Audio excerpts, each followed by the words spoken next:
Nahihirapan kang mag-move on? Normal lang yan, lalo na kung minahal mo talaga. Pero hindi mo kailangang manatili sa sakit habang buhay.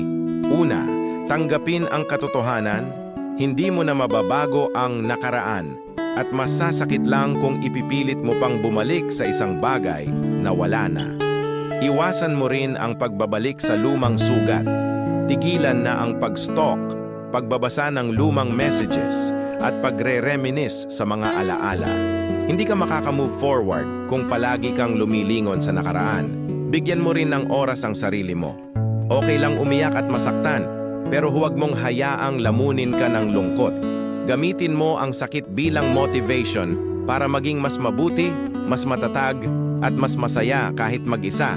Tandaan, hindi dahil nasaktan ka ngayon, ay hindi ka na pwedeng sumaya ulit. Minsan, kailangan mong bitawan ang maling tao para magkaroon ng space ang tamang tao sa buhay mo. Kaya mahalin mo ang sarili mo, gaya ng pagmamahal mong ibinigay sa maling tao. Hindi ka iniwan para masaktan, iniwan ka para matuto, lumakas, at mahalin ang sarili mo ng buo.